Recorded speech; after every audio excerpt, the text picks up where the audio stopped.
ጤና ይስጥልን እንደምንላችኋል ከኤቢሲ የዕለቱን የሰባት ሰዓት ዜና ይዘን ቀርበናል። የምናስቀድመው አርዕስተ ዜናውን ነው።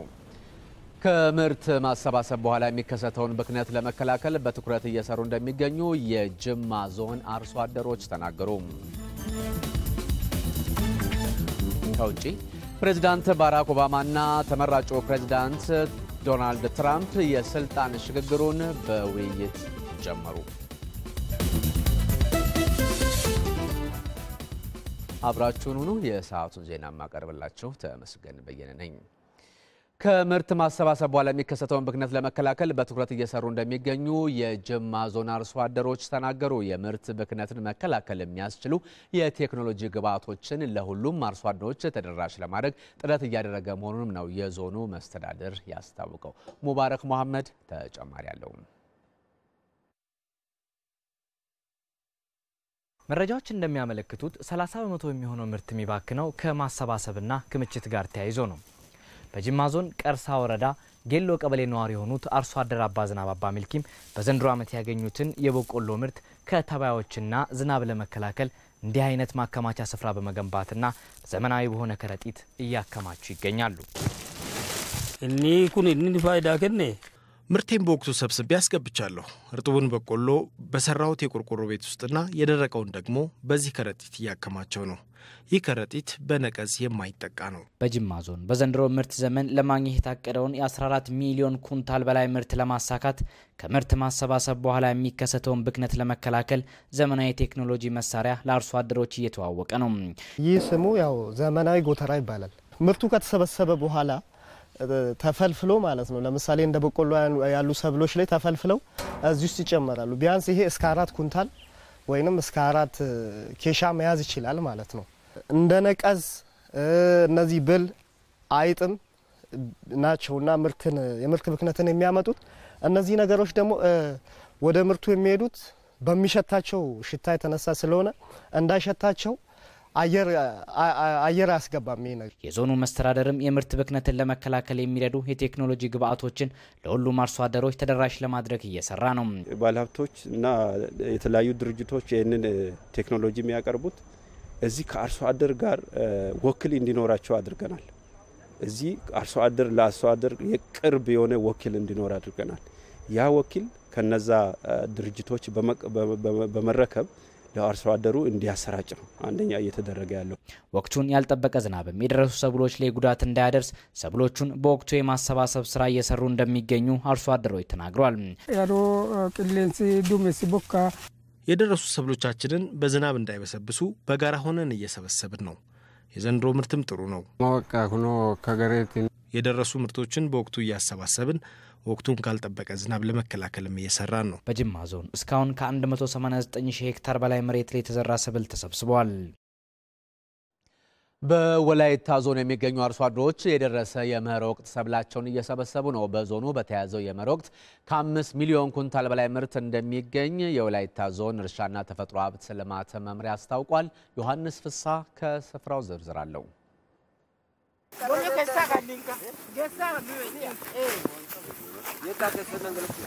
በወላይታ ዞን ሶዶ ዙሪያ ወረዳ ዋጃ ቄሮ ቀበሌ ላይ ተገኝተናል።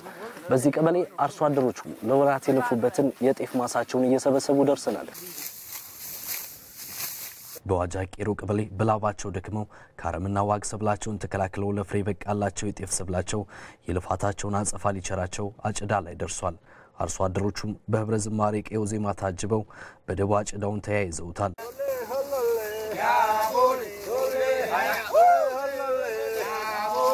በተያዘው የመኸር ወቅት አርሶ አደሮቹ የተሻለ ምርጥ ዘርና አስፈላጊውን የባለሙያ እገዛ በተገቢው መንገድ ማግኘታቸው ደግሞ ዘንድሮ ብዙ ምርት እንዲጠብቁ ተስፋ ሰጥቷቸዋል። እኛ በባህላዊ መንገድ በቢተና ስንሰራ ቆይተናል። አሁን ግን ከፍተኛ ለውጥ አለ። ያው ባለሙያዎች በሚያስተምሩ አቅጣጫ ትምህርቱን ተቀብለን ወደ መስመር ገብተናል። ግብርና ባለሙያ ከቀበሌ ዘር ወስደን ድሮ የነበረውን የራሳችን ዘር ትተን አሁን የመጣውን ዘር ስንዘራ በአቋቋሙም የተለየ ነው። መስመሩም ራሱ አይወድቅም፣ ለዝናብም ተጋላጭ። አምና ግን በእንትን ዘር 20 ኩንታል ነው ያገኘሁት። አሁን ግን 40 ኩንታል ለማግኘት እቅድ አለኝ። ዝናብ እንደመታ ቶሎ ጨርሰን በህብረት 5 ለአንድ ሆነን ለመጨረስ በ4 በ5 ቀን ነው የጀመርነው። አሁን ሊያልቅ ያለው 2-3 ቀን ቀርቷል። የዋጃ ቄሮ ቀበሌ አርሶ አደሮች የዘንድሮ ምርት ከራስ ፍጆታ አልፎ ለገበያ የሚቀርብ ስለመሆኑ እምነታቸውም የጸና ነው። ድሮ እኛ ከአንድ ሄክታር ከወጪ ቀሪ 1-2 ኩንታል ነው ለገበያ የምናቀርበው። አሁን ግን በጣም በተለየ ሁኔታ እኔ አሁን ከአንድ ሄክታር ወደ 15 ኩንታል እስከ 20 ወደ ገበያ ለማቅረብ እድል አለኝ። ከዚህ በፊት ለቤት ብቻ ነው የምጠቀመው፣ ግን ዘንድሮ ለገበያ አወጣለሁ ብዬ ነው ብዙ ነገር የሚያስበው። እዚህ ዋጃ ቄሮ ቀበሌ ላይ በመስመር ተዘርቶ እየታጨደ ካገኘ ነው የጤፍ ማሳ ትንሽ ፈቀቅ ብሎ ማለት ነው በብተና የተዘራ የጤፍ ማሳ አግኝተናል። ለመሆኑ በብተና የተዘራውና በመስመር የተዘራው የጤፍ ማሳ ልዩነቱ ምንድነው? አይማሌ ለኦፋዬ ለኦተነ ድሮ በተለመደ ብተና ነው፣ በዚህ ብተና ነው የሚዘራው። በብተና ስለዘርኩት ያው መቀነሱ ማውቃለሁ።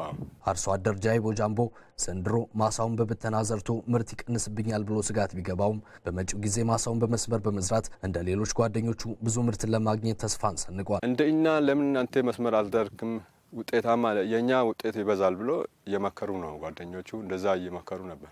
ስለዚህ እኔም ለወደፊት እቅዱ ያው እንደነሱ በመስመር ዘራለሁ ብዬ የወላይታ ዞን እርሻና ተፈጥሮ ሀብት ልማት የሰብል ባለሙያ አቶ ማቴዎስ ጦና ዘንድሮ የአየር ንብረት ሁኔታው ለሰብል ምቹ መሆኑና አርሶ አደሩ ተገቢውን ድጋፍና ክትትል ከባለሙያ ማግኘቱ ካለፉት ዓመታት በተሻለ በዞኑ ከፍተኛ መጠን ያለው ምርት እንዲጠበቅ አድርጎታል ብለዋል። በልግ ላይ በጣም ነው የተጎዳነውና ከሌሎ ከዚህም የተነሳ በጣም የተጎዳንበት ሁኔታ ነው ያለው። ዘንድሮ ግን መኸር ላይ ስናየው ያንን የሚያካክስ አይነት ምርት ነው አሁን የምንጠብቀው እና ወደ 5,339,033 ኩንታል እናገኛለን ብለን ነው ያቀድነው። በኢትዮጵያ ሁለተኛ የሆነው የእንስሳት ማቆያ ግንባታ 97 በመቶ የሚሆነው ተጠናቋል። የእንስሳት ማቆያው አገልግሎት መስጠት ሲጀምር ደግሞ 11,000 ግመሎችን፣ የቀንድ ከብቶችን እንደዚሁም በጎችና ፍየሎችን በአንድ ጊዜ የማስተናገድ አቅም አለው ነው የተባለው። ለዝርዝሩ ማስረሻ ሾሜ።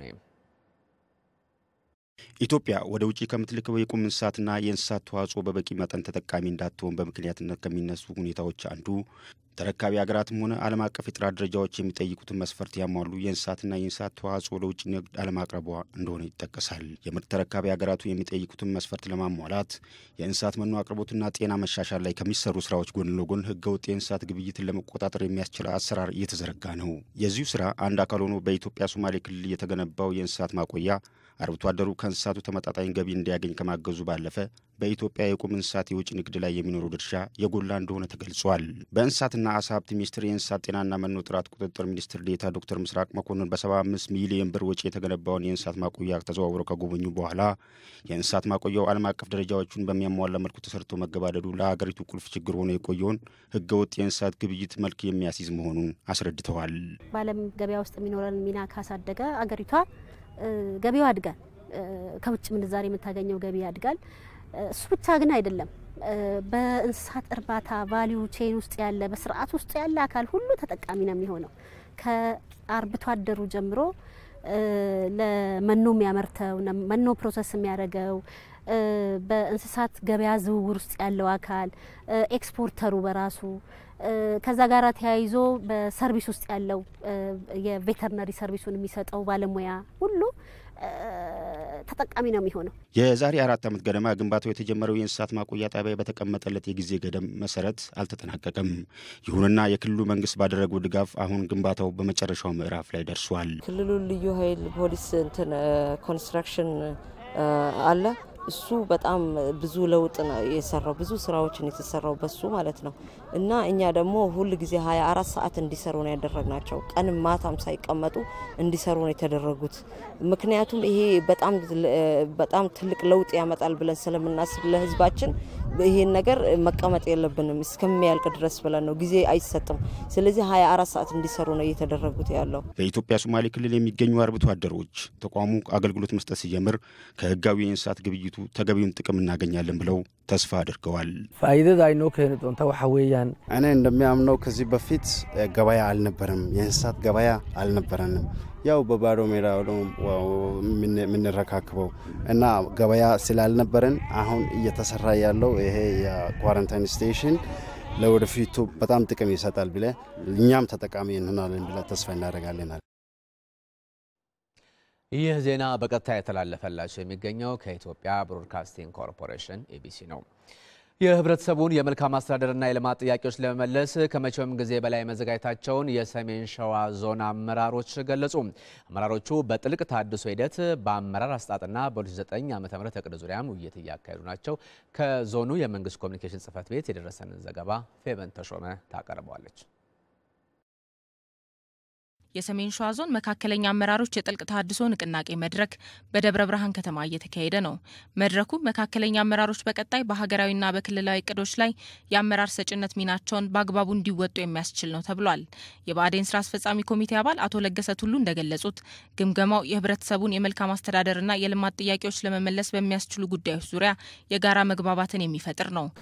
በየደረጃው እንቅስቃሴዎች የተደረጉ ቢሆንም በተሟላ መልኩ በታድሶ መንፈስ ህብረተሰቡን በሚጠብቀው ደረጃ ሁሉንም የልማትና የመልካም አስተዳደር ስራዎች ላይ የተሟላ መግባባት ፈጥሮ በዚህ መሰረት ወደ ተጨባጭ ተግባር ህዝቡ እንዲገባ ማድረግ ነው። በውይይቱ የተሳተፉ የዞኑ አመራሮች በበኩላቸው መድረኩ የአመራርነትና የህብረተሰቡን ጥያቄ የመመለስ አቅማቸውን ለማጎልበት እድል የሚፈጥር ነው ብለዋል። ህብረተሰባችንን መጥቀም ሲገባን በምን መንገድ አልጠቀምንም በሚል አመራሩ ወደ ውስጥ አይቶ የልማት ጥያቄውን መመለስ በሚያስችል መልኩ ለቀጣይም ጻጻት ውስጥ የገባበትና ነገ ህዝባችንን በምን መልክ ነው የምንጠቅመው ብሎ ወደ ውስጥ ያየበት አግባብ ነው ያለው። አመራሩ እንደ ዞን መሰራት እየተገባቸው ያልተሰሩ በጣም በርካታ ስራዎች እንዳሉ አይተናል። ስለዚህ ይሄንን በደንብ ሁሉም ሰው ወደ ውስጥ አስገብቶ ራሱን በደንብ ፈትሾ አወቅቱ የሚፈልገውን ነገር አመራር ለመስጠት የሚያስችልበትን ደረጃ ላይ ለመድረስ እንግዲህ ትልቅ አስተዋጽኦ አለው ብዬ ነው በራሴ በኩል ወስደው አመራራችን ውስጥ ያወቅነውን በሰመመን የመልቀቅ ጨብጦ ለስራ ያለመዋል ይበልጥ ደግሞ መስመሩን በደንብ ያወቁ ለስራ በመዋል ረገድ ያሉ ችግሮችና አንዳንድ ባዕድ አስተሳሰቦች ጭምር የመጋራት አይነት ዝንባሌዎች የታዩበት ስለሆነ እሱን ለማረምና ለማስተካከል ቆም ብለን ወደ ነበርንበት ለመመለስና የዞን ተጠቃሚነት እንዳሁን ቀደሙ ማረጋገጥ ሊያስችል የሚችል መድረክ ነው የሚል ሀሳብ ነው ያለኝ።